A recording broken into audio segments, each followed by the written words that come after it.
ஜோதிட சொந்தங்களுக்கு வணக்கம். இன்று ராகு கேதுக்கள் என்று அழைக்கப்படுகின்ற நிழல் கிரகங்களை பற்றி ஒரு சிறு விளக்கம்.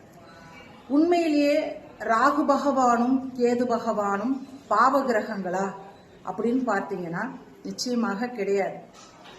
ஏன் ராகு கேது அப்படிங்கிறத இந்த அளவுக்கு ஒரு பயம்புறுத்தக்கூடிய விஷயங்களாக சொல்லி வச்சிருக்காங்க அப்படின்னு கேட்டீங்கன்னா, ஒரு மனிதனுடைய ஜாதக அடிப்படையில இருக்கக்கூடிய நன்மை தீமைகளை ஒருவருக்கு அதிகப்படியாகவும் குறைவாகவும் கொடுக்கக்கூடியதுல அதிமுக்கியத்துவம் வாய்ந்த கிரகங்கள் 4 பெயர்கள்.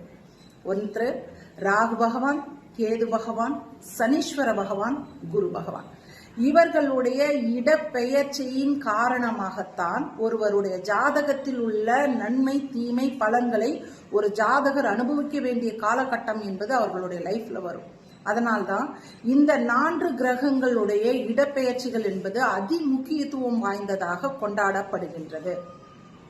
இப்போ ராகு கேதுக்களுடைய பாவ கிரகங்களா அப்படின்ற ஒரு டாபிக் பத்தி நம்ம இப்ப பேசிட்டு இருக்கோம். சரி, இப்ப பாவ கிரகங்கள் என்றது எதனால இவர்களுக்கு பெயர் வந்தது பார்க்கலாங்களா?